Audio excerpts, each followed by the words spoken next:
Tomen asiento, hermanos. Muy buenas noches, amados hermanos. Que el Señor nos bendiga. Esta segunda noche que podemos estar aquí compartiendo esta conferencia que estamos seguros va a ser de mucha bendición. Apoyamos a nuestro equipo de adoración de MJ, de nuestros jóvenes. Les apoyamos y también oramos para que sigan adelante. Un aplauso para el Ministerio Juvenil. Y gracias al Señor también, anoche tuvimos visitas. Esta noche también damos la bienvenida a la señora Cirila Villagoa y familia, creo que parientes de Irene Ortiz. Compañera de seminario. Bienvenida, que el Señor le bendiga. También nos alegra mucho verle a nuestra hermana Ana María Acevedo, y que el Señor te bendiga. Está con su hijo, mi amigo Luis Manuel Acevedo. Que el Señor le bendiga. Un aplauso. Esperamos siempre. Y también nuestros hermanos de Capiatá, nuestro hermano Luciano, Marilyn, Franco y también Daisy, ¿verdad? Así es. Bienvenidos, hermanos. Y a otras visitas también, que el Señor les bendiga. Esta noche compartimos este momento. Vamos a tener en dos bloques, hermanos. Vamos a tener un coffee break para compartir unos 15 minutos de receso. Luego volvemos para la segunda parte. Y ahora pido al doctor Palomino que ya pase aquí adelante y le damos ya este lugar para que pueda traernos esta conferencia. Muchas gracias. Gracias. Hermanos, muy buenas noches. Es un gozo para mí de nuevo regresar, aunque anoche la noche fue corta, pero hoy el día fue un poco largo también. Así que muchas gracias por el tiempo que me está permitiendo compartir con ustedes en estos 2 días, concluyendo el día de mañana. Y de antemano quiero decirle que en el día de mañana voy a estar hablando sobre el tema de momentos silenciosos en la vida de las personas. ¿Cuál es uno de esos momentos silenciosos que todos vivimos en algún momento de nuestra vida? Así que siéntase libre de poder invitar a alguien más. Yo sé que anoche la información que dábamos era información más para la iglesia, y en esta noche yo quiero continuar bajo el tema de los desafíos, hablando del cuidado integral en el proceso de duelo. Yo mencionaba en la noche anterior que este es uno de los temas que está aquejando más a la iglesia del Señor, el proceso de duelo. Siempre el duelo ha existido, porque siempre ha habido pérdidas, y en un momento voy a mencionar un poco más sobre el duelo, porque siempre relacionamos el duelo con la muerte, ¿no es cierto? Pero podríamos decir que la muerte es prácticamente la cúspide de lo que es el duelo. Pero en el medio de ello hay diferentes tipos de duelo también, como vamos a ver en esta noche. Este es uno de los desafíos que enfrentamos como iglesia del Señor, el proceso del duelo. Cómo nos dolemos, cómo sentimos dolor, cómo expresamos el dolor, cómo se expresa el dolor, cómo enfrentamos las pérdidas en nuestra vida, que no es solamente la pérdida de un ser querido. Yo mencionaba anoche que COVID fue una de las cosas que inesperadamente nos tocó, e inesperadamente tocó tantos hogares y hubo tantas pérdidas alrededor del mundo, no solamente en Paraguay, en todo el mundo ha habido pérdidas muy pero muy significativas. Creo que hay familias que perdieron seres queridos, en una familia varios seres queridos, y nunca pudieron hacer un cierre con un funeral, por ejemplo, porque sus cuerpos fueron incinerados y entregaron una urna con sus cenizas. Yo hablaba con un hombre en Estados Unidos, ahí cerca donde yo vivo, que dirige una casa funeraria, y me decía él: nosotros metemos 4 o 5 cuerpos para ser incinerados y no tenemos distinción de quién son estas cenizas o no, pero colocamos en una urna y entregamos a los familiares, y simbólicamente, quieras o no, esto ayuda a la persona a hacer más o menos un proceso en su duelo. Así que permítame comenzar en esta noche a hablar un poco sobre el cuidado integral en el proceso del duelo. Y para iniciar, pudiéramos comenzar en esta noche con un pasaje de la Biblia. Con un pasaje de la Biblia que se encuentra en Primera de Pedro, capítulo 5, versículo 10. En paréntesis y en rojo estoy colocando la transliteración de esa palabra en el idioma griego o el koiné en que fue escrito el Nuevo Testamento. Y dice el apóstol Pedro de la siguiente manera: mas el Dios de toda gracia, que nos llamó a su gloria eterna en Jesucristo, después que hayáis padecido un poco tiempo, Él mismo os perfeccione, Él mismo os afirme, Él mismo os fortalezca y Él mismo os establezca. La transliteración de cada una de esas palabras no quiere decir que son las más importantes en el texto, pero yo quisiera que usted mirara conmigo cada una de estas palabras porque nos puede ayudar a entender un poco mejor hacia dónde yo quiero avanzar en este texto. Muy bien. Dice: mas el Dios de toda gracia, y la palabra toda en el griego es la palabra pedazo por pedazo o cada parte de un todo. Yo creo que nuestro idioma español es muy rico, pero el idioma griego también nos da muchas posibilidades de traducción. Y esa palabra paz es la expresión de pedazo por pedazo, cada partecita de un todo. Pero también dice la palabra paso, ¿no es cierto?, que es la palabra padecer, y esa expresión del Pascua, de ahí donde viene la palabra Pascua, ¿no es cierto?, que es dolor, sufrimiento. Pascua es el sentir una emoción fuerte. Así que cuando hablamos en ese pasaje, la expresión Pascua, del sentir, del padecer, estamos hablando del sentir una emoción fuerte. Y luego dice un poco. Note usted el contraste entre poco y todo, y es la palabra óligos, que es la connotación de una cantidad que es limitada, algo que no es abundante, pero algo que sí tiene límites. Y luego es la expresión catarizo, que es la expresión para el verbo perfeccionar, que es estar completo, ajustar a una función total. Luego la expresión esterizo, que es para afirmar, que es una forma de plantar de manera sólida. La palabra fortalecer, que es estenó, que es fortalecer para ser más efectivo. Y la palabra establecer, que es temelió, que es poner el fundamento o echar raíces. Veamos ahora la transliteración de conocer cada una de estas palabras. ¿Qué el texto nos quisiera decir?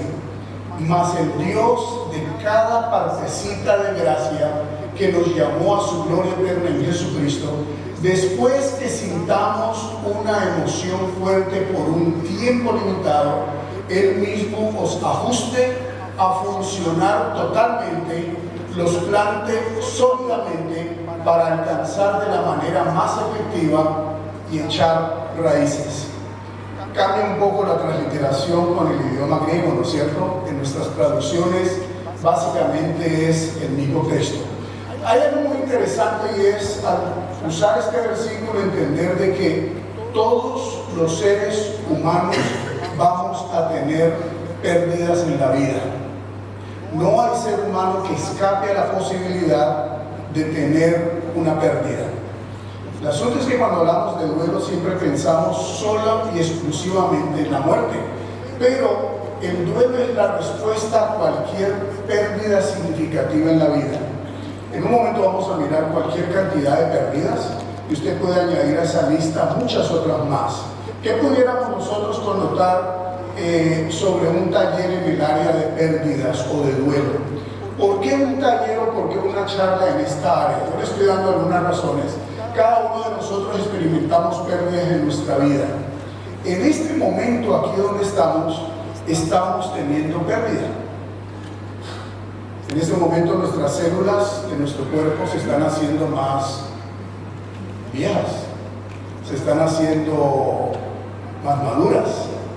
En este momento se están renovando otras. En este momento estamos siendo unos minutos, unas horas más adultos o más viejos que hace 10 minutos atrás. El cuerpo está experimentando pérdida. Cada uno de nosotros en nuestro ministerio va a envolver pérdidas, duelo, muerte Y lo interesante es que en las pérdidas también hay crecimiento. Nosotros en nuestro contexto pensamos que cuando experimentamos pérdidas, parece que la vida ya hizo un cierre. Pero no, las pérdidas también son una manera de crecer. La pregunta es, ¿cómo yo estoy creciendo en medio de las pérdidas? ¿Cómo se puede llevar a cabo esto? Lo vamos a ver en un momento. La pérdida es mucho más que solo la muerte, como mencionaba hace un momento. Ser consciente de nuestras propias pérdidas nos puede ayudar en esta noche a entender las pérdidas de alguien más y a entender nuestras propias pérdidas. Hay veces nosotros no somos conscientes de las pérdidas que tenemos, las archivamos, las ignoramos, las dejamos de lado y muchas veces esas pérdidas tarde que temprano van a afectar nuestra salud integral, desde lo físico, lo emocional, hasta lo espiritual. Es notable también entender de que como nuestro hogar de origen nos ha preparado para las pérdidas. Es allí donde nosotros aprendemos cómo enfrentar cuando tenemos dolor. Hace muchos años atrás se hizo un estudio sobre los niños del campo y los niños de la ciudad, específicamente sobre las pérdidas. Y la idea era estudiar quién respondía mejor a las pérdidas en el proceso de duelo, los niños del campo o los niños de la ciudad. Y fue muy interesante lo que la investigación arrojó, porque se encontró que los niños del campo manejaban mejor las pérdidas, el duelo, que los niños de la ciudad. Usted se puede imaginar por qué, ¿no es cierto? ¿Alguna idea? ¿Por qué el niño del campo podía enfrentar mejor el duelo que el niño de la ciudad? Ok, sí, el niño del campo estaba quizá por la lucha diaria de estar en el campo, muy bien. ¿Alguna otra razón? Epa, ahí está la respuesta. El niño del campo está expuesto a ver el caballito cuando se enferma y muere, la oveja, la gallina, bueno, no solo cuando la gallina se muere, sino cuando le dan la vuelta al pescuezo para ponerle en la olla, pero el niño del campo enfrenta más el sentido de la pérdida que el niño de la ciudad. Todos nosotros enfrentamos las pérdidas de diferentes maneras. No hay dos personas, ni siquiera en el matrimonio, que puedan enfrentar las pérdidas de la misma manera. No hay dos hermanos de los mismos padres que enfrenten el dolor o las pérdidas de la misma manera. Por eso es necesario entender de que el hogar nos prepara, nos da prácticamente el fundamento de prepararnos para las pérdidas. Hay algo notable, es cómo nosotros asesoramos a otros en sus pérdidas. Yo creo que esto en esta noche nos puede ayudar a entender que a nuestro alrededor hay gente que tiene pérdidas cada día y nosotros como iglesia del Señor podemos ser un elemento fundamental en ayudarles a ellos a ir por el proceso de su pérdida. Por eso quisiera en esta noche entender a manera de introducción que uno de los roles en el cuidado integral durante y después de una pérdida es poder ser facilitadores integrales en el proceso de sanidad. Alguien en una oportunidad me preguntaba si él podía llegar al tiempo de superar la muerte de su hijo. ¿Usted cree que este dolor algún día va a desaparecer? Y mi respuesta lacónica para él fue no. La pérdida de su hijo siempre va a estar con usted, pero la manera como usted maneje esa pérdida va a hacer de usted una persona saludable o no saludable. Hay veces en la iglesia del Señor manejamos un lenguaje que puede generar expectativas no saludables en la gente. Cuando le decimos, recuerde que usted es un creyente, usted ama al Señor y las cosas viejas pasaron, todo es hecho nuevo. Y mire, cuando a usted le llegue esa tristeza, reprenda, o en otro caso, ore a Dios y dígale, Señor, quítame este dolor, que bueno, suena bastante retórico, ¿no es cierto? Pero solamente el que ha tenido esa pérdida sabe que por más que se esfuerce no es tan rápido y tan fácil como nosotros lo estamos expresando. ¿Eso quiere decir que la Biblia no tiene razón? ¿Eso quiere decir que la palabra de Dios no es relevante? No, yo creo que esa pregunta está mal hecha. Más bien la pregunta que debemos hacer es ¿cómo Dios nos acompaña en medio de las pérdidas? ¿Sabe usted que la Biblia desde el Génesis hasta el Apocalipsis está lleno de pérdidas? Está llena de duelos. Sin embargo, la presencia mística de Dios ha estado presente a través de la historia. Dios nunca abandona su creación, nunca. Ni lo ha hecho en el pasado, ni lo va a hacer en el presente, y mucho menos en el futuro. Por eso es tan fundamental para nosotros entender que uno de los roles es el poder facilitar, ayudar a las personas a caminar en medio de él. Cada persona responde de manera diferente en medio, después de una pérdida. Mencionaba en esta mañana con uno de los amigos y le decía, de los hermanos, y le decía, hay veces en el momento del duelo, de la pérdida de un ser querido, el templo hay veces se llena cuando alguien muere, el funeral casi la gente ni cabe, ¿no es cierto? Y simplemente le decimos a la persona que Dios le bendiga, que Dios le lleve con bien. A veces le decimos a la persona, si me necesita, ya sabe, llámeme, estoy para servirle. Usted dice rama y yo salto, nos ponemos tan disponibles. Esa persona en su dolor difícilmente nos va a llamar. Y esa persona comienza a cargar su dolor como un vía crucis. ¿Cómo y de qué manera como iglesia podemos facilitar el proceso de las pérdidas de las personas? ¿Cómo les podemos acompañar durante ese tiempo? Es allí donde la viuda va a necesitar más la compañía nuestra que en el mismo día del funeral. Es muy interesante para nosotros también entender que el duelo es una de las experiencias durante y después de una pérdida. Hay pérdidas que son anticipadas. Un paciente terminal, por ejemplo. Cuando yo vine al Paraguay hace cerca de 35 años a trabajar en el CNB, uno de los pedidos que hizo el CNB en aquel entonces fue a la Junta pedir a alguien, porque se quería poner un centro de coronario, un centro de trasplante, se quería empezar una nueva etapa en el CNB.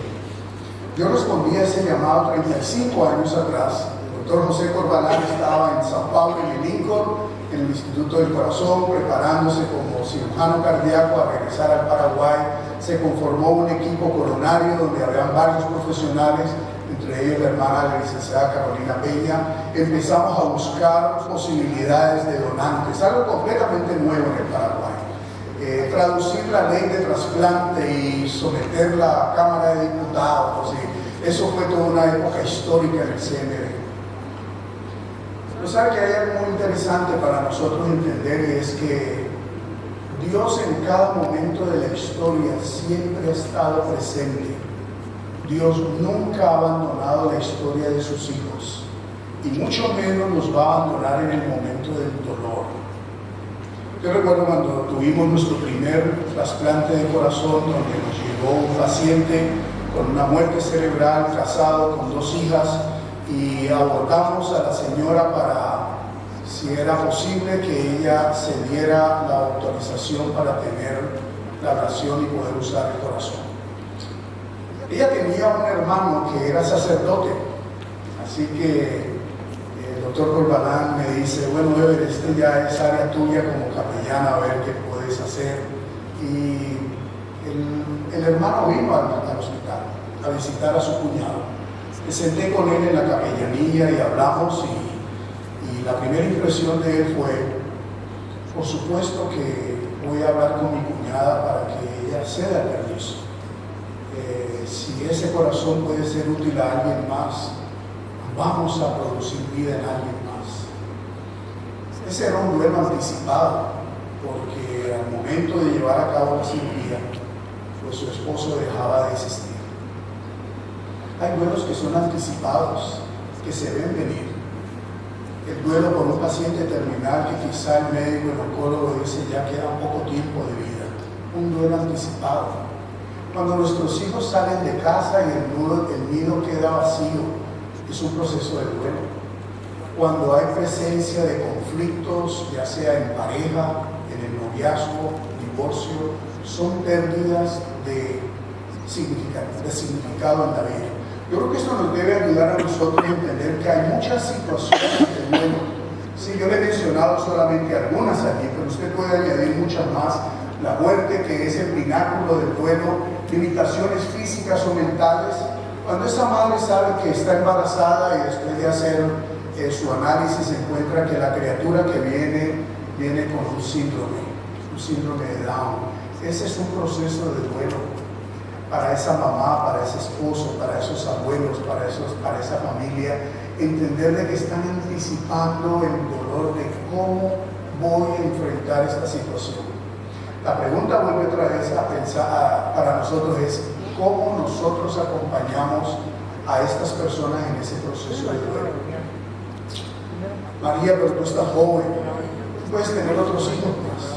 Tranquila nomás, sí, tranquila. Mira, tienes apenas 25 años. No, mira, tú puedes tener muchos otros hijos más. ¿Usted cree que es algo así tan fácil el proceso de duelo? No, no es tanto así.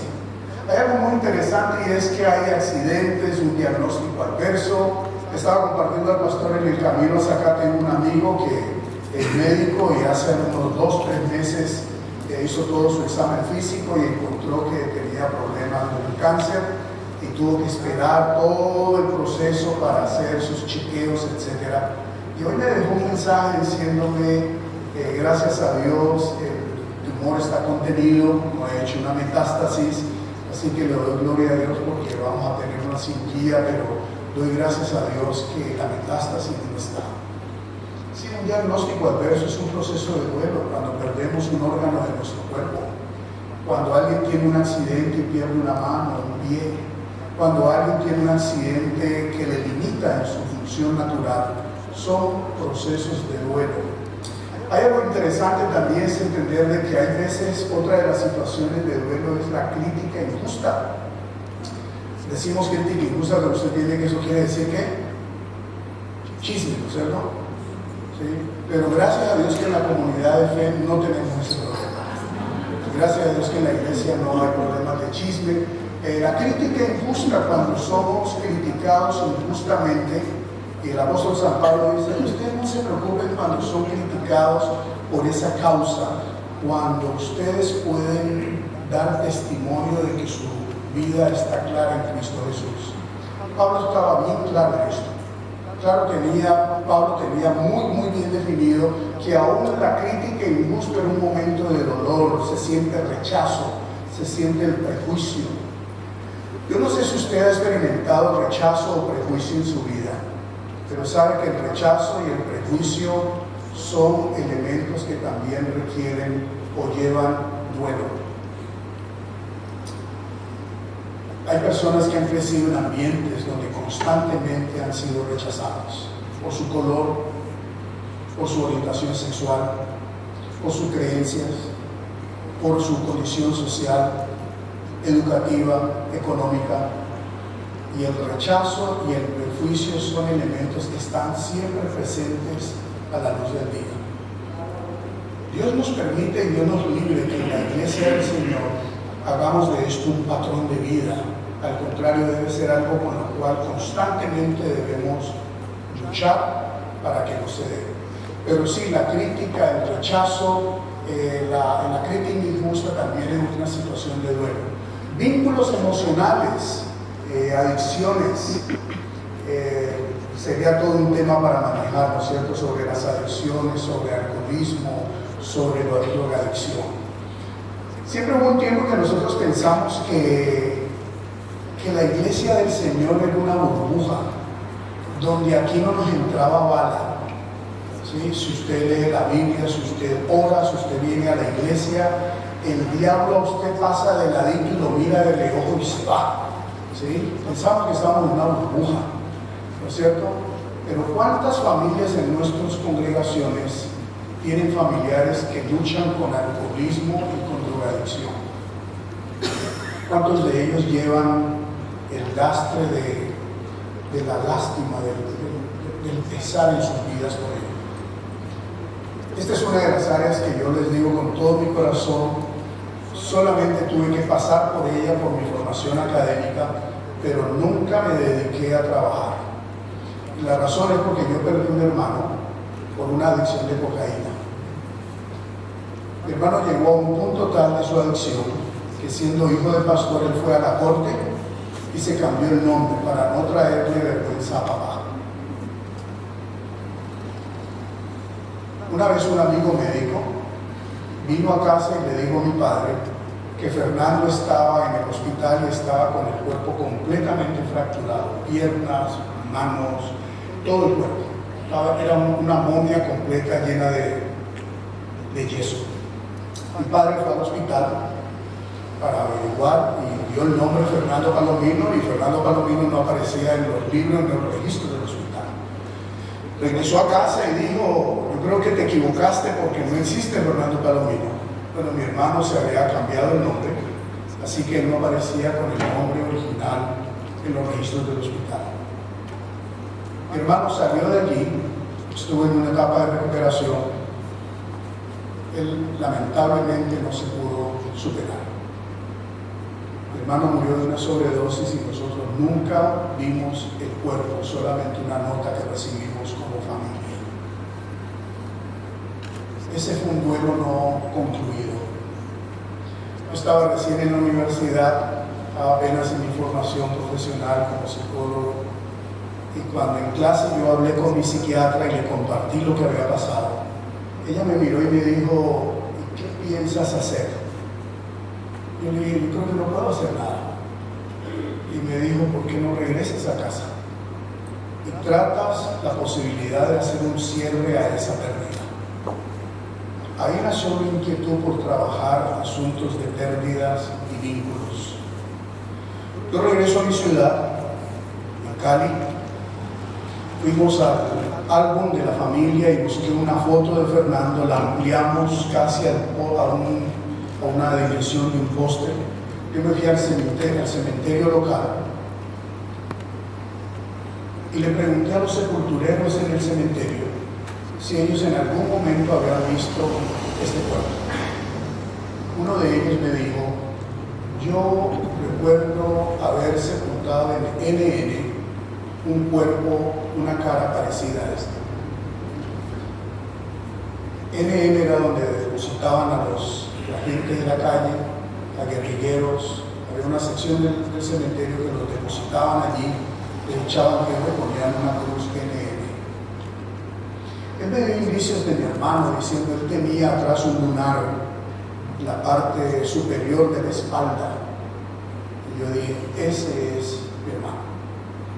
Yo regresé a casa y ayudé a mi familia a hacer el cierre de ese proceso de dolor. Fue la primera vez que yo vi a mi padre, un pastor de sobre 70 años, llorar. Estábamos en un círculo en la casa. Cada uno empezamos a hablar de Fernando como lo recordábamos. Y cuando llegó el momento de papá se soltó a llorar.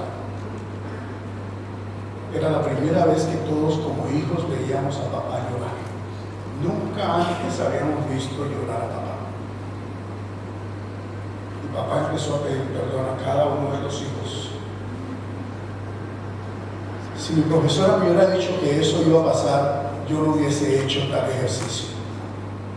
Para mí fue tan doloroso ver a papá llorar, pedir perdón al resto de los hijos y decirnos: perdónenme. No hay duda que papá se había casado con la iglesia, pero no se había casado con mi mamá. El ministerio fue la esposa de mi padre, incansablemente, y mi madre era la mamá y el papá de la familia. Lamentablemente Fernando no tuvo el acompañamiento de papá. Esto no lo hacía él un mal padre, esto a él no lo hacía una mala persona, esto no lo hacía él un mal pastor. Sencillamente no fue entrenado para entender de que la esposa no era la iglesia sino la familia. Esa fue una pérdida donde nosotros nunca tuvimos un funeral, nunca tuvimos una urna con cenizas. Pero entre nosotros tuvimos que hacer un cierre, ir al cementerio y ahí en ese lugar de NN tener un devocional, orar a Dios y simbólicamente decirle a Fernando adiós. Mis amados, cuando hablamos de duelos, Los duelos son más serios de lo que nosotros pensamos. Hay veces pensamos que el duelo es pasajero, pero si nosotros no procesamos y no nos enfrentamos a esa pérdida, esa misma pérdida se va a transformar en un aguijón en nuestra vida. Yo quiero invitarle a pensar sobre la vida de Jesús en el Calvario. Jesús en el Calvario era Dios, era hombre, 100% humano, 100% divino, no 50 y 50, 100 y 100, completo humano, completo Dios. Y ahí en la cruz él clamó a su Padre y le dijo: ¿por qué me has abandonado? El mismo Hijo de Dios experimentó en carne propia el escarnio del dolor. Hay veces como iglesia nosotros queremos pretender ser más divinos que Dios y queremos pasar la página del dolor sin darnos permiso a sentirlo y a expresarlo. Hay algo muy interesante en estas situaciones de duelo. La persona puede experimentar traición, pérdida de amigos, la salud, el traslado, la partida, la llegada, las despedidas, el nacimiento de un niño con limitaciones físicas, pérdida de amigos, es decir, a Dios hay tanto que podemos colocar en la lista de duelos. Una vez en esta noche usted está viviendo su propio duelo en este lugar, por A, B o X razón. Yo le quiero animar en esta noche a que no sienta temor sentir dolor, no sienta temor entrar en su proceso de duelo. Dese el tiempo y la oportunidad de decir: me duele, lo siento profundamente. Hay algo muy interesante también cuando hablamos del duelo para tener en cuenta y procesar, y son preguntas que nos pueden ayudar en ese proceso. Siempre la pregunta es: ¿y cómo le hago para trabajar esto? Yo quiero dejar con usted estas 4 preguntas que pueden ser útiles, espero que sí. En primer lugar, si usted es consciente de las pérdidas significativas en su vida.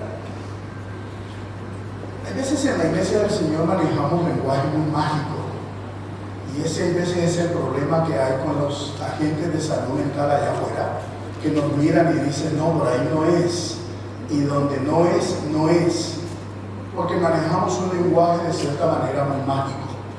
Vamos a orar. ¿Es mala la oración? Esa pregunta está mal hecha. Entonces usted no cree que Dios... No, esa pregunta está mal hecha. La pregunta es si te estás dando tiempo a ti mismo para sentir lo que Dios ha puesto en tu vida, como son emociones naturales, normales. El Hijo de Dios sintió tristeza. En una oportunidad, antes de ir a la cruz, subió sobre los muros de Jerusalén, miró hacia la ciudad y empezó a clamar y a decir: Jerusalén, Jerusalén, que matas a los profetas y a los que te son enviados. ¿Cuántas veces quise juntaros como la gallina junta a los polluelos y no quisiste? Dolor. ¿Por qué, Dios mío, me has abandonado? Dolor. Y hay veces esas oraciones mágicas que pensamos que alivian el dolor de las personas, lo que hace es generar mucho más problemas de salud mental. Tal vez será por eso que en las congregaciones tenemos tanta neurosis, tanto hermano y hermana que es reactivo. Yo no sé. Pero cuando usted ve a una persona con mucho enojo, en el otro lado de ese enojo hay dolor no resuelto. ¿Cómo nosotros somos conscientes de las pérdidas en nuestra vida? Tome papel y lápiz y escríbalas. Este es parte del proceso. Algo insignificante es parte del proceso. Escríbalo. Yo recuerdo años atrás, cuando mi primera hija, Cintia, iba saliendo a Estados Unidos para estudiar allá. 6 meses antes yo empecé a anticipar mi vuelo. Se me va mi primer hijo. Mi esposa estaba feliz de la vida, en la universidad estaban esperando, los padres llegan a ubicar a los hijos en la universidad, ella va a estudiar enfermería, y ella feliz de la vida, me voy, y esto y lo otro, y yo decía, ¿cómo va a ser cuando se vaya Cintia? En aquel entonces yo trotaba, ¿sí? Ahora camino. Entonces yo le dije a Cintia, ¿por qué no trotamos juntos? Y me dice, sí, papi, genial, vamos a trotar. Bueno, en esos días ella estaba con su novio, el que y su esposo. Y cuando ya estamos haciendo calentamiento para salir a trotar, llega mi yerno. ¿Quieres trotar solo con vos? Y bueno, no papi, pero Matías también quiere trotar con nosotros. Así que yo iba en el medio y el uno a la derecha y el otro a la izquierda. Y ahí íbamos trotando. Yo quería trotar solo con mi hija para empezar a procesar mi propio duelo. O sea, que tuve que decirle a Matías, tú no vienes mañana, ¿no? No, yo ya me comprometía. Y sería bueno si me dejas trotar solo con Cintia. Ella se va a ir. Y me dice, sí, yo también sé, y por eso yo quiero estar con ella. Bueno, al final no hubo caso de convencerme de que no viniera a trotar con nosotros. Pero algo que sí le dije a mi señora fue, el duelo tú lo vas a vivir cuando tú vengas de regreso a Estados Unidos. Ahora lo estoy haciendo yo, pero cuando tú vengas y la dejes, ahí va a comenzar tu proceso de duelo. Dicho y hecho. En la universidad tú vas y ubicas a tu hijo y llega a la universidad y te dice, bueno padres, hasta aquí ustedes acompañan a su hijo a arreglar el cuarto, la cama, la mesita y todo, hasta luego ya. Cuando ella se montó en ese avión y empezó a regresar, me dice, en todo el vuelo yo venía llorando, ya no tengo a mi hija conmigo. Y al año se fue la segunda, y al siguiente año el tercero, y al siguiente año el cuarto, y quedamos con el nido vacío. Saben que hay duelos que son anticipados y podemos prepararnos para ellos, pero nos ayuda mucho el ser consciente de esas pérdidas. Si ha tomado el tiempo para procesar esa pérdida, tome el tiempo para sentarse con papel y lápiz e invierta en usted. ¿Qué he hecho yo para procesar este dolor? ¿Qué emociones he sentido? Escríbalas. He sentido frustración, siento enojo, tristeza, angustia, me siento solo. Procese, dése tiempo para procesar su pérdida. No solamente basta con decir, no, cuando yo estoy enojado, yo oro a Dios, Señor, yo reprendo este enojo, y Dios me dice, Juan, ¿qué estás reprendiendo? Date el momento para sentir esa emoción. Date el tiempo para llorar. Date el tiempo para sentir tristeza. A veces en la iglesia del Señor tenemos la tendencia a claudicar las emociones que pensamos que son malas, pero no hay emociones buenas y emociones malas. Hay emociones que descompensan y hay otras emociones que no son muy saludables. Pero Dios puso en nosotros la tristeza. Señor, quita de mí esta tristeza en el nombre de Jesús. Y el Padre dice, entonces ¿qué? Me equivoqué con mi hijo Jesús en la cruz, cuando sintió dolor. Hay veces usamos un lenguaje que en lugar de darnos más salud, nos produce más neurosis. Ahí es donde debemos de tener cuidado en nuestra proclamación del Evangelio, en darle la oportunidad a las personas que pasen por ese valle de sombra. Es parte del proceso y es normal. También es cómo responde mi cuerpo después de la pérdida. Tal vez usted esté experimentando una pérdida que usted ve que su cuerpo está respondiendo de una manera diferente. Siente que hay más taquicardia. Los doctores nos pueden ayudar con esto. Cuénteme qué ha pasado en su vida últimamente. Y bueno, yo desde que perdí a mi esposo las cosas no están tan bien. Desde que perdí a mi hijo no están las cosas. Desde que perdí a mamá las cosas. Desde que perdí mi mascota no estoy tan bien. El cuerpo también responde físicamente a la pérdida. Dese la oportunidad para saber cómo funciona su cuerpo. Que se siente más cansado, más fatigado. En un momento vamos en la sesión posterior, vamos a hablar sistemáticamente de cómo el cuerpo responde en las emociones, en la parte cognitiva, en la parte física, en la parte espiritual. Pero pregúntese, ¿cómo expreso necesidades en mi duelo? Y yo creo que esto es algo que necesitamos como familia de Dios aprender también. A no esperar a que otros adivinen en nosotros lo que estamos sintiendo. También es parte de nuestra responsabilidad expresar con palabras lo que necesitamos. Necesito que me acompáñeme. Necesito que me llámeme. Dígale, la mejor hora del día es tal hora. sea proactivo también a ser parte del proceso de su pérdida. Las personas no adivinan de qué manera le pueden ayudar. Si usted no habla, nadie le puede asistir. No, pero si ellos saben que perdí a mi esposo, a mi esposa, a mi hijo, etc., ellos deben de saber, créalo o no, pero no todas las personas saben cómo acompañar a alguien en el duelo. No es solamente la labor de los profesionales, es también labor de la iglesia como comunidad de fe, como familia de Dios. ¿Cómo nos podemos acompañar? Hay mucho recurso e investigación en lo que experimenta una pareja recién casada cuando tiene una pérdida. Le quiero animarle a pensar sobre eso cuando usted tenga familias, parejas en la iglesia que tienen una pérdida de un hijo. Las posibilidades de divorcio para esa pareja en los primeros 3 años es del 75% que se pueden divorciar. Porque cada uno va a su rincón a experimentar su duelo. Y entre más se distancian, menos posibilidades de volver juntos. Esa relación se diluye. No basta con decirles, venga a la iglesia, estoy orando por ti, fuerza Shelah, estoy contigo, vamos. Recuerda, todo lo puede en Cristo me fortalece. El Señor está contigo como poderoso gigante. ¿Quiere decir que todos estos versos no son válidos? No, esa pregunta está mal hecha. La pregunta es, ¿cómo yo estoy haciendo presencia con la palabra para acompañar a aquellas personas en medio de sus pérdidas? Hemos mencionado la enfermedad, de cómo visitar a un enfermo en un momento crítico. ¿Qué hablamos? ¿Qué decimos? ¿Qué pasajes de la Biblia escogemos? ¿Qué oración hacemos? Señor, yo te pido por Juan.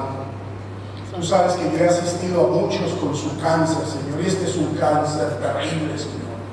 Y aquí donde yo estoy visitándole a Juan, soy testigo de que he asistido a 20 personas que han muerto con este cáncer. Por favor, no mate al paciente antes de tiempo. Pero en el nombre de Jesús yo te pido, usted le crea una confusión a ese paciente porque dice, bueno, me manda para el cielo y me vuelve a bajar. ¿Qué oramos? ¿Qué texto de la Biblia usamos? Mis huesos están abatidos, como de sombra hasta la muerte.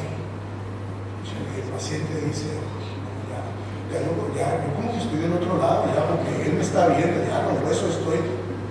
Creamos una ambivalencia innecesaria en las personas y luego decimos, pero confiamos en el Señor que Él está contigo. Miren los dobles mensajes que dejamos. Sí, la iglesia se puede entrenar. Yo soy un convencido hasta el día que me muera lo que dice la palabra del Señor. Mi pueblo perece por falta de conocimiento y en la multitud de consejeros hay sabiduría. Yo sé que hay secciones de la iglesia del Señor en el día de hoy que piensan que todo lo pueden resolver con un versículo de la Biblia. Y sabe que le hacemos un daño terrible a la gente cuando pensamos de esta manera. Dios tiene todo el poder, Él es soberano, Él es omnisciente, omnipotente, omnipresente. Dios es el dueño de la historia, de la humanidad, de usted y de mí. Nadie se muere en la víspera. Nadie se muere el día antes. La Biblia dice que todos nuestros días están contados. Dice que aún los cabellos de nuestra cabeza, a algunos al Señor le toca menos tiempo que a otros para contar los cabellos de la cabeza. Yo creo que conmigo no tiene dificultad con eso, ¿no es cierto?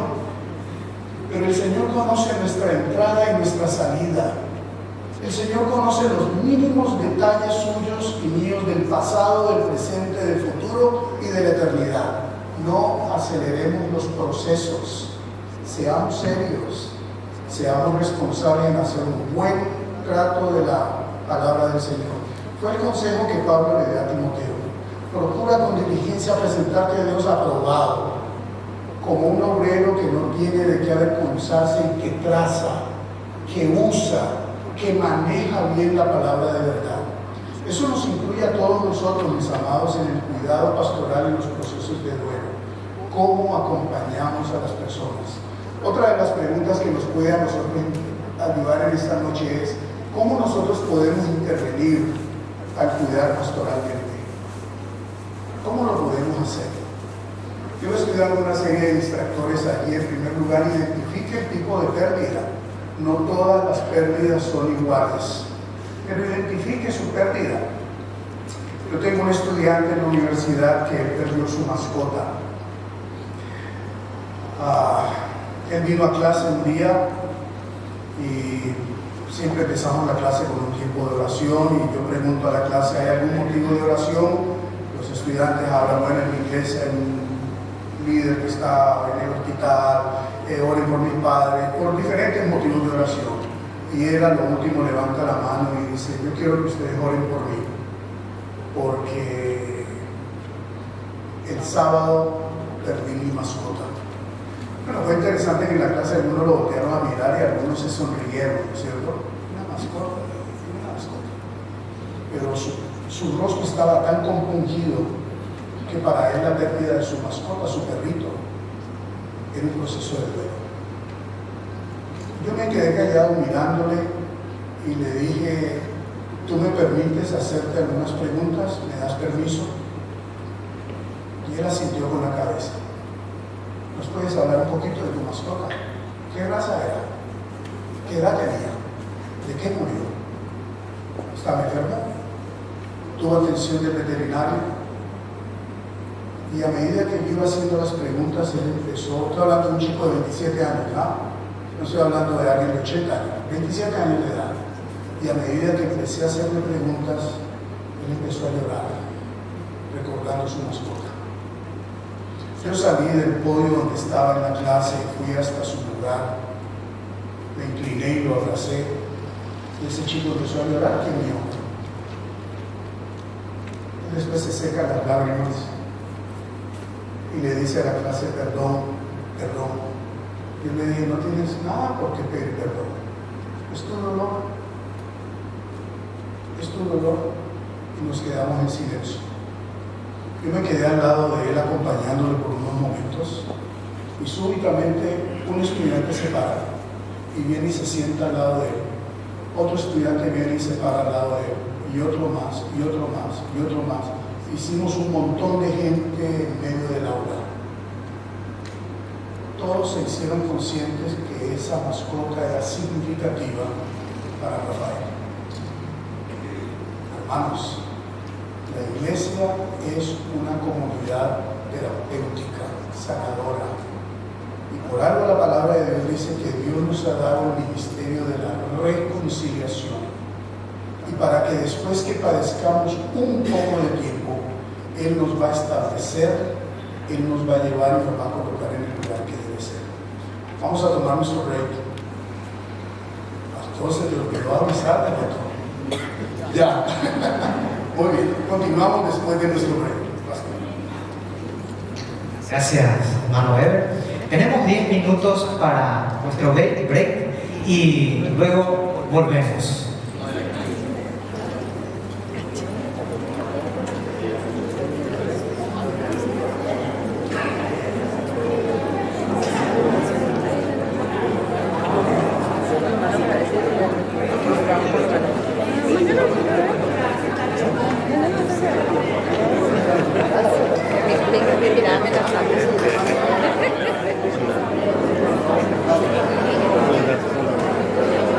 Es la mamá de Sara. La mamá de Sara, ¿verdad? ¿Qué? La mamá de Sara. Sí, la mamá Ah, de Sara.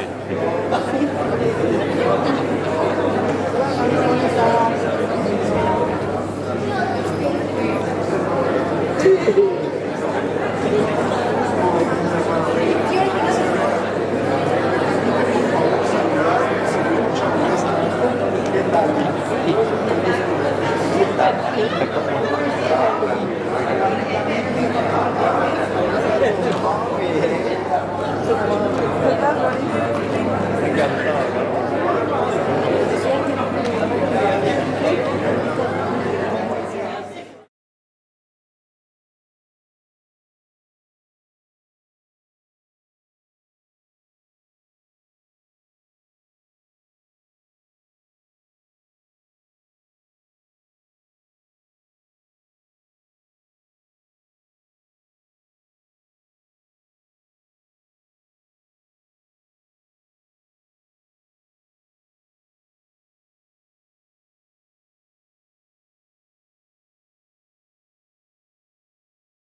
escuela dominical.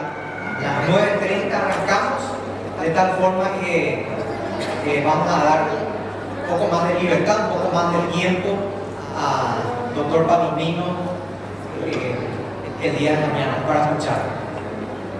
Bien, queremos seguir entonces en esta noche y ya voy a darle a mi hermano Ever. Bueno, los que van llegando, pero el hermano de la...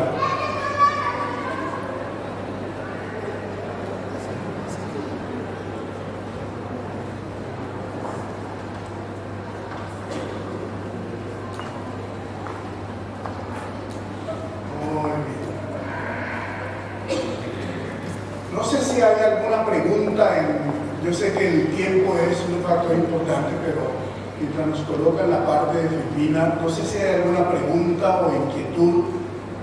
Yo sé que pueden haber muchas preguntas, pero quisiera saber si de pronto alguien tiene alguna pregunta.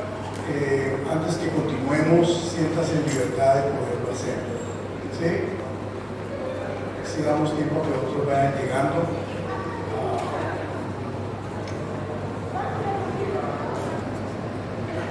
Creo que podemos continuar a otra más.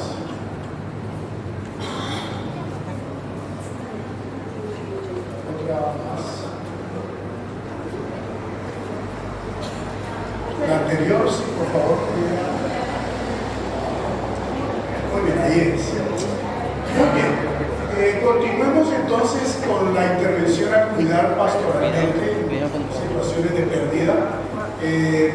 Había hablado inicialmente de cuán importante es identificar el tipo de pérdida que hay, pero también ayuda mucho cuando nosotros podemos abordar de manera integral. No todas las personas expresan su pérdida de la misma manera. Hay algunos que expresan su pérdida de manera cognitiva. Usted habla con ellos de la pérdida y le hablan en el cerebro, pienso. Y son personas que son muy racionales y Dios les ha hecho así. Ellos expresan emociones a través de su mente, está bien. Hay otros que lo expresan a través de la parte espiritual, ¿no es cierto? Y usted habla con ellos de la pérdida y ellos van a estar hablando en lenguaje espiritual, Dios, el Espíritu de Dios, la presencia de Dios, la compasión, el amor, la gracia, el perdón de Dios, etc. Y esa es la manera como esa persona está expresando su dolor, y está bien también.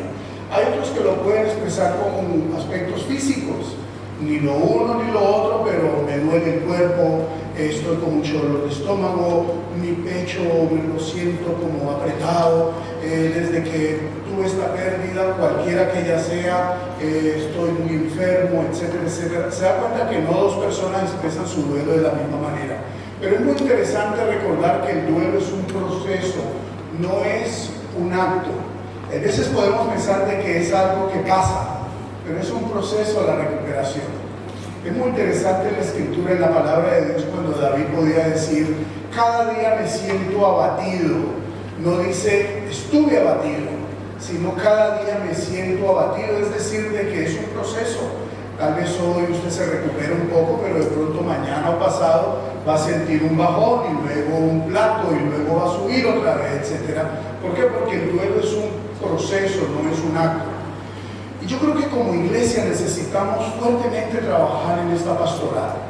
Cuando tenemos diferentes pérdidas en la comunidad de fe, recuerde, estamos hablando de duelo no solamente por muerto, estamos hablando por procesos de divorcio, estamos hablando por enfermedad, estamos hablando por separaciones, estamos hablando por noviazgos que se rompen, amistades que se distancian, despedida del trabajo, algunos empresarios que entran en quiebra, tantas dificultades que pueden ser proceso de duelo. Por eso es importante para nosotros entender de que no es un acto, es un proceso, y la recuperación toma tiempo. Algunos lo hacen más rápido, otros lo hacen más despacio, pero aquí no se trata de quién lo hace más rápido, se trata más bien es que la persona tenga el tiempo para procesar su dolor. Hay algo también muy interesante, y es que cada uno maneja su duelo de manera diferente, y un duelo no resuelto, quisiera hacer un poco de énfasis allí, porque un duelo no resuelto se podría proyectar o enmarañar con el otro. cuando yo no resuelvo un duelo de algo y viene otra pérdida, la pérdida primaria se va a enmarañar. ¿Conoce usted el término enmarañar? ¿Sí? Con el otro duelo. Y hay personas que cargan en su vida 3, 4, 5 duelos o más que no han resuelto. Y en la salud clínica de esas personas usted puede ver que hay diferentes connotaciones concomitantes por no haber manejado ese duelo. La iglesia, la palabra de Dios nos dice que Dios nos ha dado el ministerio de la reconciliación. Y la palabra reconciliar quiere decir traer las partes separadas y ponerlas juntas. No resolverlas, pero al menos traerlas juntas para dialogar, para procesar. ¿Cuánto ayuda cuando tenemos grupos de apoyo, por ejemplo, donde personas que han tenido pérdidas se sientan para hablar de su pérdida? Es terapéutico, es saludable. A mí me llama siempre la atención el trabajo que Jesús hizo con sus 12 apóstoles. Él los llevó al monte, los llevó a las ciudades, los llevó a la orilla del mar, los llevó adentro del mar. Y en cada una de esas instancias siempre hubo diálogo entre Jesús y sus discípulos. Hay veces hizo preguntas que pareciesen como capciosas, como fuera de lugar. Yo hoy les quiero preguntar algo a ustedes, muchachos. Sí, Jesús, dinos, ¿qué dice la gente quién soy yo? Y bueno, ¿qué pasó con Jesús? Estaba en un trance de un desorden de personalidad, tenía un problema esquizofrénico el Señor Jesús. ¿Por qué hizo esa pregunta? ¿Quién dice los hombres quién soy yo? Y los discípulos empezaron a pensar y a decir, unos dicen que tú eres Moisés, el representante de la ley, otros piensan que tú eres Elías, el representante profético, otros piensan que tú eres Juan el Bautista, el que habría de anunciar el camino del Mesías. ¿Y ustedes quién dicen quién soy yo? Yo quiero invitar a reflexionar por ello, porque a veces pensamos que tenemos todas las respuestas a las preguntas que nadie ha hecho. Más bien lo que necesitamos es invitar a la gente a pensar, a reflexionar. ¿Qué dice la palabra acá? En el contexto de esta palabra, ¿qué Dios nos quiere decir? Cuando podemos experimentar la posibilidad de dejar que el Espíritu Santo nos guíe a entender lo que nos quiere decir a cada uno de manera individual y en forma corporativa. Por eso yo creo que es tan importante cuando entendamos de que si yo no resuelvo un duelo hoy y lo acumulo con otros duelos, eso en mi vida emocional va a producir lo que nosotros conocemos comúnmente como neurosis. Esas personas son candidatos a problemas de salud mental que podrían terminar en problemas psiquiátricos. Hablamos de la salud integral de la iglesia. Creemos que la iglesia es una comunidad sanadora. Para eso Dios la ha establecido. No quiere decir que hay gente en la iglesia que no tiene problemas. No hay iglesia que no tenga problemas. Todas las congregaciones, por muy santas que sean, tienen dificultad porque estamos con seres humanos en la comunidad de fe. El problema no es ese. El problema es cómo los abordamos, cómo los identificamos, cómo los pastoreamos, cómo los ministramos, cómo los identificamos, cómo abrimos espacios para ellos. Uno de los temas cruciales hoy en día en Estados Unidos es la salud mental. ¿Usted sabe cuánto le va a tomar a usted en Estados Unidos para poder tener una cita con un psiquiatra? Mínimo 3 meses. ¿En qué tiempo puedo yo ver un psiquiatra en el CBB?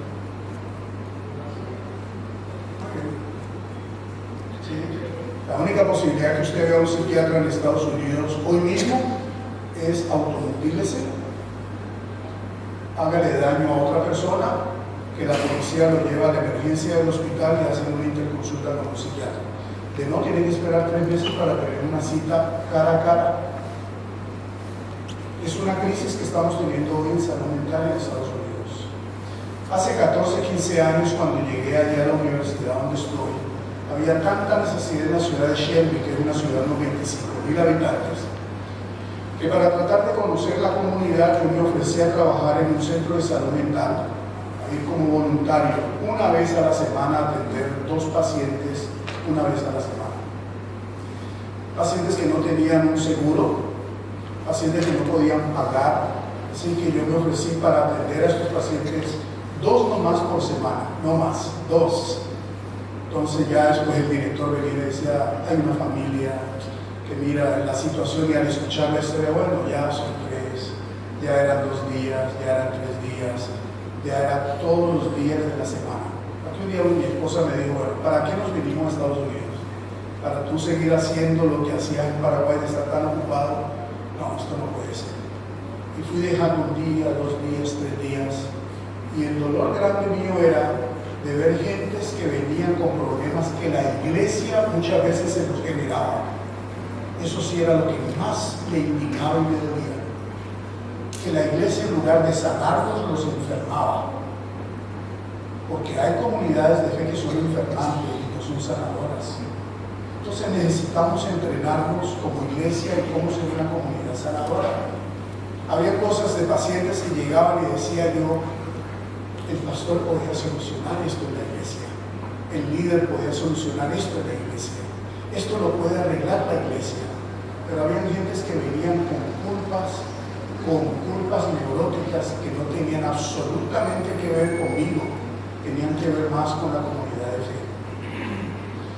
Hermanos, el asunto es más serio de lo que a veces nosotros concebimos. Yo no sé cómo es la realidad aquí en el Paraguay después de 15 años que yo he salido, pero déjeme decirle que el péndulo en el mundo se mueve en la dirección donde la salud mental viene a ser uno de los problemas claves. Hoy en día tenemos niños más diagnosticados y medicados que en cualquier etapa de la vida que hemos vivido. Tenemos hoy en día lo que nosotros llamamos niños con síndrome de trastorno de atención con hiperactividad, donde son medicados, y más niños están siendo más y más medicados. Entiendan, yo no estoy en contra de la medicación, por favor, pero tenemos un desorden a nivel de la familia, que los padres necesitan regresar a la escuela para ser entrenados como padres en cómo criar a sus criaturas. Hace unos meses atrás hubo un restaurante en la ciudad de Gastonia que abrió, pero lo interesante del marketing de este restaurante fue que decía, sin niños, no se aceptan adultos sin niños. Así que usted se imagina la cantidad de gente que hacía fila y reserva en ese restaurante para entrar a comer. Sin niños. Yo me acerqué al manager de ese, al líder, al jefe de ese restaurante, porque me pareció tan interesante. Yo fui con mi señora a comer y déjeme decirle que fue algo sensacional tener una mesa donde había silencio, escuchaba una música clásica. Era una noche pero impresionante. Y le pregunté al manager, ¿de dónde sale el marketing de ustedes para esto? Y dice, porque hicimos encuestas y encontramos que los adultos quieren ir a un lugar, muchos adultos quieren ir a un lugar donde se sientan y puedan disfrutar de su cena y no tienen una mesa contigua de una pareja con 2 niños que están gritándose, peleándose, están con el teléfono, con la tablet y ¿sí? Y ellos querían disfrutar. Y ustedes no van a tener problemas con la ley porque esto puede ser un problema. Y dice, estamos esperando, nuestros abogados nos dijeron que no, pero estamos esperando. Bueno, a los pocos meses salió en la televisión, muchos a favor, otros en contra, porque decían que era una manera de etcétera, ya usted puede imaginarse. Pero sí, vivimos en un día hoy donde la familia está enfrentando esta realidad.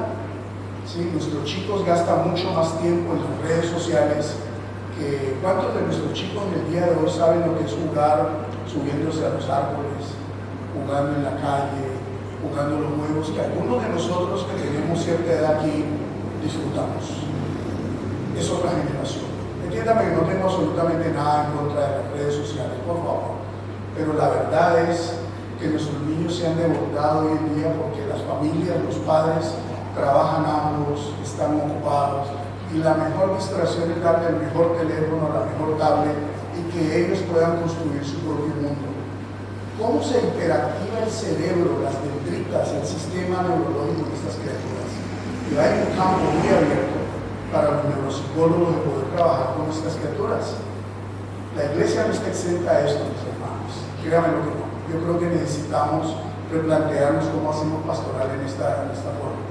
El duelo genera emociones escondidas y actitudes enojo, ansiedad, temor, frustración, desesperación, angustia. Sí, todo esto lo puede generar un duelo no manejado. Hay algo que quisiera mencionar alrededor de lo que es el duelo, que yo creo que nos puede ayudar mucho en lo que estamos hablando en esta noche. Ya. Cuando vamos a la palabra del Señor encontramos algo muy interesante. La Biblia desde el Génesis hasta el Apocalipsis está lleno de situaciones de duelo. No sé por qué la iglesia del Señor pretende huirle al duelo, cuando la Biblia está llena de situaciones de duelo. Tal vez será porque no sabemos o no hemos sido entrenados sobre ello y queremos, Señor, quítame este dolor, Señor, te reprendo, Señor. Y no encontramos que en la Biblia hay situaciones de duelo, pero hay situaciones de resolución también. Cuando vemos en el Antiguo Testamento, mis lágrimas son mi pan de día y de noches, mientras me echan en cara a todas horas, ¿dónde está tu Dios? La angustia de las mismas preguntas que se hicieron muchos en el pasado, las hacemos en el día de hoy. Yo fui capellán por mucho tiempo y uno de los clamores constantes que usted escucha en un hospital es: ¿dónde está Dios cuando murió mi hijo? ¿Por qué Dios permitió que muriera mi señora? ¿Qué pasó con Dios aquí? Si yo soy un fiel creyente, ¿dónde está Dios? Hemos enseñado a la gente a pensar que nosotros somos eternos aquí, somos eternos allá, pero aquí somos mortales. ¿No será que la iglesia del Señor no está manejando el concepto de la mortalidad apropiadamente? Puede ser. ¿Será que como iglesia no estamos manejando el concepto del dolor? Puede ser. Tenemos camino por navegar. Tenemos que descender del cielo a la tierra. Y me llama tanto la atención cuando Jesús tomó a 3 de sus discípulos, a Pedro, a Jacobo y a Juan, y los llevó al monte. Delante de ellos se transfiguró. Tuvieron una experiencia única. Y uno de ellos dice: Señor, bueno es estar aquí, vamos a construir 3 cabañas, una para ti, otra para Moisés. ¿Qué se hizo mi médico? Él era muy amante de la historia de Moisés. Está allá afuera. Una para Moisés y otra para Elías. Y el Señor dice: descendamos. Descendamos, bajaron del monte. Y había toda una multitud esperando al Señor.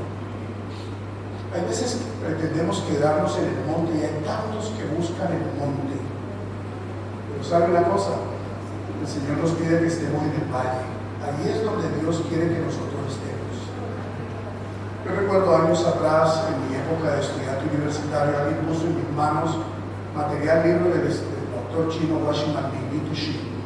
Y fue toda una revolución a nivel universitario en los 70s. Los libros de Washington, Sentados hasta quietos, autoridad espiritual, etc. Y eso fue algo revolucionario a nivel universitario. Algo muy interesante, ¿no? Hablando de la espiritualidad profunda. Hubo una generación en los 70, recuerda, era la generación hippie. Entonces la iglesia respondió con la literatura de Washington Lee para alejarnos del mundo. Dentro era la marihuana, y es cierto, era otra generación hippie, y acá estamos los más santos. Y una generación que crecimos bajo la influencia de los libros de Washington Lee, donde se nos enseñaba de tener una espiritualidad sublime. Algunos no alcanzaron a procesar eso y se quedaron en el monte, solo se quedaron allá. Dios nos pide que bajemos al valle, que trabajemos con la gente donde está el dolor. Allí la presencia de Dios también está. En medio del dolor Dios está. Yo no necesito retirarme al monte para buscar la presencia de Dios. La presencia de Jesús estuvo en medio de los leprosos, las prostitutas, los desprotegidos, los pobres. Ahí Jesús, como hombre y como Dios, hizo su presencia. Hoy en día hay corrientes en la iglesia que piensan de que hay una vida superespiritual y buscan esa experiencia superespiritual. Dios nos quiere allí. Yo recuerdo hace algunos años atrás, cuando hubo el huracán Mitch en Honduras, la misión me pidió ir a Honduras para trabajar con los pastores que habían sido afectados por el huracán Mitch. Yo llegué para trabajar 2 semanas allí. allí con los pastores. Y hubo un caso en particular de un pastor que me marcó hasta el día de hoy. Nos reunimos en la sala de la convención y estos pastores que estaban allí habían perdido sus congregaciones, miembros de su congregación por el diluvio que hubo. Y este pastor en particular había perdido a su familia entera, su esposa y 3 hijas, entre los 15 y los 2 años de edad. Empezó a llover y él fue a ayudar a otros miembros de su congregación, a sacarlos, a ayudarles, y cuando él regresa casi en la madrugada a su casa, él se perdió en el camino. Y dijo, este era el camino para ir a casa. Y volvió y se volteó y empezó a buscar. La corriente del río había acabado la montaña, las casas se desplomaron y cayeron al río, y toda esa gente fue al mar. Su esposa y sus 3 criaturas, mientras él ayudaba a miembros de su congregación, murieron. Él estaba presente ahí con nosotros en ese lugar. Él empezó a hablar y contó la historia. Y a medida que él contaba la historia, yo veía a los colegas, pastores, que empezaron a tener un lenguaje corporal donde podía mostrar la ansiedad y la angustia que vivía. Uno en particular empezó a sobarse en los lados de sus brazos, a tal punto que se arañaba con sus uñas y empezaban a verse marcas de sangre, de la angustia que estaba viviendo al escuchar la historia. Estábamos solamente escuchando la historia. De un momento a otro, este pastor tomó su Biblia y tiró la Biblia contra el suelo. Se tiró al suelo como una criatura de 1 año. Empezó a hacer pataletas en el suelo, a llorar, a gemir y a decir, ¿dónde has estado tú, Dios, que te llevaste a mi familia? Todos los pastores alrededor lloraban con él. Ese era el santuario donde Dios estaba. Él no estaba en la montaña, estaba allí en el valle con este hombre, con todos nosotros. Este hombre perdió a su esposa y sus 3 hijas, perdió miembros de su congregación. A veces usted y yo, al escuchar esta historia y yo al narrarla, usted dirá, ¿qué pasó acá? ¿Qué pasó? Un pastor, un siervo de Dios. Nosotros cumplimos una función como siervos de Dios, pero no somos inmunes a los desastres naturales. No piense usted, hermano querido, como creyente, que usted es inmune, que usted tiene una vacuna de inmunización de parte de Dios. Usted lo que tiene es una esperanza. Usted y yo tenemos la esperanza que nuestra vida está en las manos de nuestro Creador. Pero no estamos inmunizados. Vivimos en un mundo caído, muy natural. A los hijos de Dios también les da cáncer. A los hijos de Dios también tienen ACVs. Los hijos de Dios también están en terapia intensiva. Los hijos de Dios también nos da gripa, nos da tos, nos da de todo. Pero lo grande en nosotros es la esperanza que nosotros tenemos en nuestro Dios. Que Él está con nosotros todos los días hasta el fin del mundo. No estamos inmunizados para no enfermarnos. La pregunta es cómo oramos por las personas, cómo las pastoreamos en medio de su dolor. Hay algo interesante en esta presentación. ¿Cuál es el proceso dinámico de un duelo? Yo creo que en esta parte voy a ir terminando. ¿Estamos en el tiempo, pastor? ¿Sí? En clínica, en el área de tanatología, que es el estudio de la muerte y el morir, se habla de este síntoma como el duelo no es algo lineal, A, B, C, 1, 2, 3, sino que es como un cordón, ¿no es cierto? Usted puede ver como una cinta allí donde hay la iniciación del proceso, donde la persona en su proceso de duelo tiene un estado de shock y negación. ¿Cómo esto me puede pasar a mí? Es muy normal, muy natural. Como usted puede ver que hay diferentes emociones, enojo, depresión, la persona, algunos de ellos se desvinculan, ¿sí? Se retraen y no quieren hablar con nadie, hay un mutismo, no hablan. Hay otros que comienzan a tener un proceso de diálogo, negociación y aceptación y luego continúa el proceso de recuperación. Lo interesante de este proceso de duelo es si nosotros nos damos el permiso para tenerlo, experimentarlo, que es muy normal y muy natural tener un estado de shock y evasión. No puede ser. No puede ser, doctor, que tengo cáncer. Y doctor, ¿como cuánto tiempo de vida me queda? Es normal. Somos seres humanos normales. Tal vez experimentamos enojo, y ese enojo puede ser contra Dios. ¿Por qué no? La pregunta es si nuestra teología le damos permiso a la gente a enojarse con Dios. Esto es algo que usted necesita resolver usted mismo. Así no sea un planteamiento teológico de la iglesia, pero pregúntese a usted mismo, ¿usted tiene permiso en lo que usted cree de enojarse con Dios? ¿O usted cree que Dios no sabe cuando usted está enojado con Él? Dios lo sabe todo. Es una reacción natural. Yo tuve mis momentos de enojo en el hospital, en el CMB, mientras estuve aquí sirviendo muchos años. De entrar a un cuarto a ayudar a una pareja que me pedían orar por su criatura.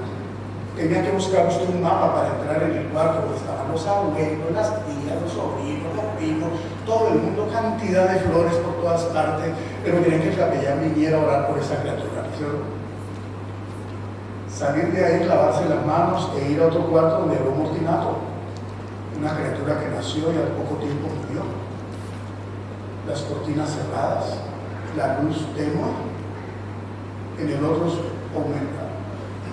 aumentaban las fotos, los videos. ¿Se parece al abuelo? No, al abuelo no se parece al tío Juan. No, el tío Juan no se parece a Pedro. La misma Navidad, eso era un jolgorio, pero aquí había dolor. Traer esa criatura muerta al seno de la familia, del esposo y de la esposa, para que ella acariciara a su bebé que tuvo 9 meses en su vientre, nace y a las pocas horas muere. ¿Cómo usted puede explicar, estaba Dios allá y acá no? Ah, qué bendición, ¿ah? Bendito el vientre que... Sí, es un mensaje a mí me encantaba. Vamos a orar por... ¿Cómo se va a llevar el niño? Pedrito, el Señor. Qué bueno, Pedrito. Mira qué belleza. Vamos a orar a Dios. Señor, te damos gracias por Pedrito, por esta pareja. Señor, nos gozamos. Qué lindo. Esas son las partes, esos son los montes donde nos gusta estar. Pero salir de allá y venir acá. ¿Qué tipo de oración va a hacer usted acá?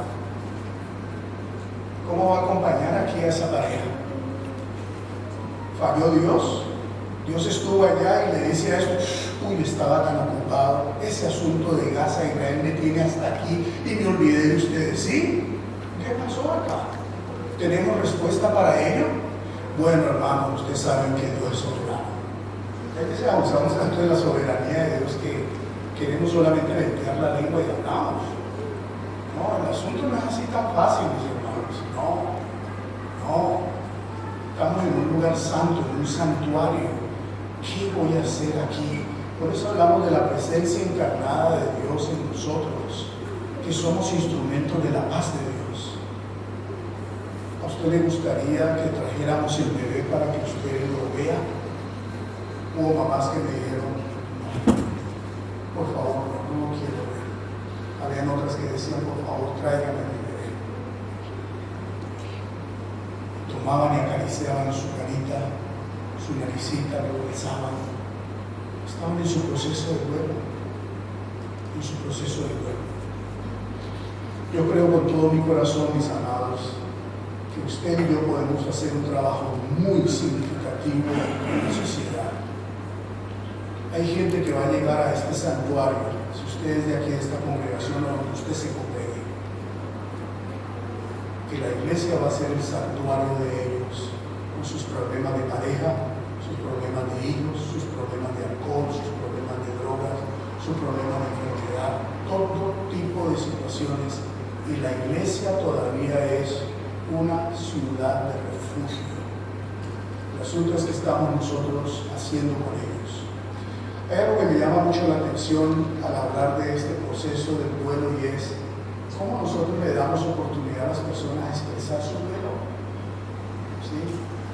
¿Qué permiso le damos? Ese pastor en particular allí en Tegucigalpa, después que él se tiró al suelo y lloró y gimió, él se puso en pie en su camisa, él había perdido algunos botones de su camisa, estaba su camisa abierta. Otro pastor, colega, se acercó, lo abrazó, le ayudó a cerrar un poco su camisa. Otro le trajo agua para tomar, otro lo abrazaba. El proceso sanador se empezaba a dar. Era solamente el comienzo. La comunidad le rodeaba. Tal vez usted está experimentando algún tipo de pérdida en su vida o en su familia. Cualquiera sea la pérdida. No espiritualice su dolor, pero sí sea espiritual. Hay una gran diferencia entre espiritualizar el dolor y ser espiritual. No sea que nos quedamos en espiritualizar el dolor de otros y perdemos la espiritualidad. En lugar de espiritualizar el dolor, sí seamos espirituales y tengamos esos diálogos con Dios, aún hasta poderle decir a Dios: estoy enojado contigo. Recuerdo mi primer año en clínica en el hospital ahí en Fort Worth. Estaba de guardia en el hospital ese día en el área de salud mental y ese día estaba con el beeper. Déjenme mirar. ¿Ustedes saben lo que es un beeper? Sí, recuerdan. Ellos se ríen, ellos no son de esa generación, pero en los demás edad sabemos que andábamos con el beeper, ¿no es cierto? Aquí. Entonces usted llamaba a la central y decía al beeper: te llama fulano de tal, y entonces yo buscaba un teléfono y llamaba. Esa fue la época del viejazo, como decimos, ¿no? Cada hoy en día tenemos todo aquí en la mano. Pero yo ese día estaba de guardia y llaman a mi supervisor y yo veo que mi supervisor recibe la llamada y comienza a mirar en el cuarto, y cuando me ve a mí entonces me clava la mirada y yo dije: estoy de guardia, así que me llegó un caso y me toqué ir a atender. Cuando él cerró el teléfono me dice: Ever, vamos afuera un momento por favor, y salimos, y entonces me dice al salir: tu señora está en la sala de emergencia. ¿Qué pasó? Tu señora acaba de perder el bebé. Era nuestro segundo bebé. Así que me llevó a la emergencia, estaba el ginecólogo ahí, dijeron: tenemos que llevarla a cirugía, segundo grado, perdió la criatura. Era nuestro segundo bebé y un varoncito. La primera era una nena, Cintia, y el segundo 3 meses de embarazo, era un varón. Y mi supervisor estuvo conmigo todo el tiempo. Me sentía muy incómodo porque yo nunca había sido acompañado de nadie o por nadie, porque no había tenido una situación de vida tan significativa. Pero yo le decía a mi supervisor: doctor Van, voy a entrar al baño. Y sí, cómo no. Y entonces él me abría la puerta y yo entraba al baño y él se quedaba afuera. Y yo me empecé a decir: ¿cuándo me voy a quedar solo? Yo quiero estar solo. Y empecé a tener enojo. Era la reacción a mi propio dolor. Y él fue conmigo en todo momento. En todo momento. Hasta que mi esposa salió de cirugía. A la hora del almuerzo me llevó a la cafetería y me dijo: Ever, hay que comer. Necesitas comer. Ever, hay que tomar agua. Y me enseñó lo que era el cuidado pastoral, el acompañar, el cuidado, acompañamiento en un proceso de duelo. Todos necesitamos de alguien que nos acompañe cuando las cosas no andan bien. No espere a que las cosas salgan mal para usted saber cómo es ser acompañado. Comience a ser proactivo y acompañar a otros, para que cuando llegue ese momento otros le puedan acompañar a usted. Esto es algo muy dinámico, no es algo estático, pero quiera Dios ayudarnos a cada uno de nosotros a entender que el valle de sombra siempre va a estar allí, siempre va a estar allí. Yo creo que como iglesia tenemos la gran necesidad de capacitarnos. Hay cosas que nuestros profesionales deben y tienen y pueden hacer. Pero hay cosas que la comunidad de fe puede hacer, que los profesionales está fuera de sus manos hacer. Bajemos la cortina de esos mitos que tenemos sobre la salud emocional. Hay algunos que buscan por médicos cristianos, por odontólogos cristianos, por mecánicos cristianos, por albañiles cristianos. Usted use lo que está disponible de parte de Dios. Todo el conocimiento y toda la sabiduría pertenecen a Dios. Yo le decía al doctor Ocampo, mientras vivía aquí en el Paraguay, yo trabajé 7 años en emergencias médicas con el doctor Roberto Morán. Para mí fue la bendición grande que Dios me dio aquí en el Paraguay, trabajar con él. Tremendo cirujano. Cómo manejaba su equipo de estudiantes, hijos de personas muy reconocidas en la sociedad paraguaya. Pero la autoridad espiritual que él ejercía en su guardia Márquez. Yo recuerdo que él operó el primer paciente de SIDA en Asunción del Paraguay. Yo lo tengo anotado como un hecho histórico, donde ese hombre había sido apuñaleado por la espalda. Fue apuñaleado por un militar, que después que lo usó sexualmente lo tiró, lo apuñaleó. Y Roberto operó al primer paciente de SIDA en el Paraguay. Yo le asistí en la cirugía. Nadie quería entrar porque era en ese momento el mito de nadie sabía qué pasaba con el HIV, ¿no es cierto? El VIH. La operación fue semi-sentado. Él me decía cómo tenía que mantenerle a su paciente. Y él operó.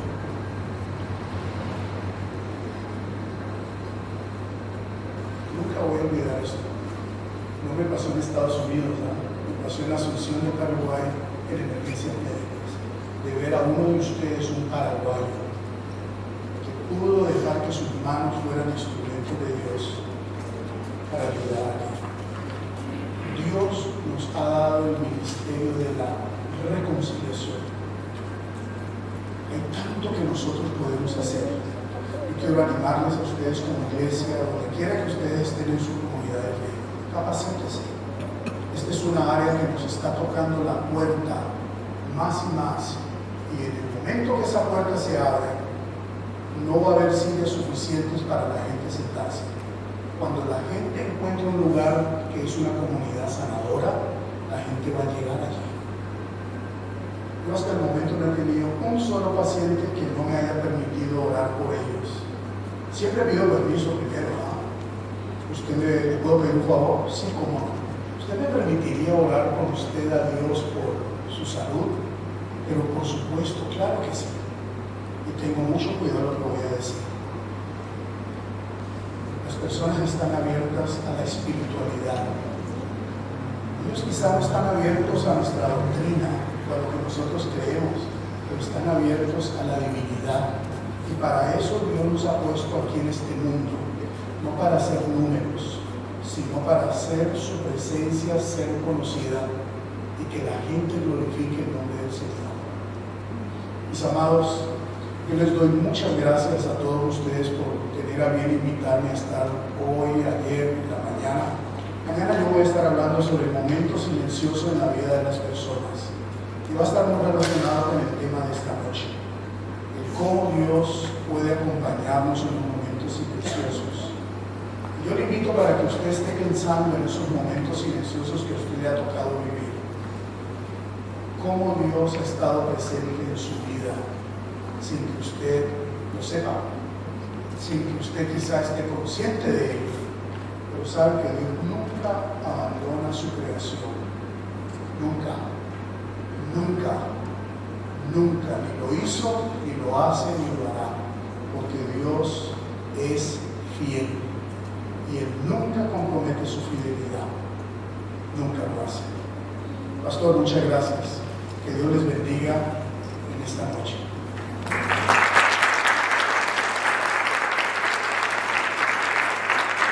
Gracias, hermano Ever. Y mañana les invitamos, qué linda Qué lindo tema, momentos silenciosos en la vida de una persona.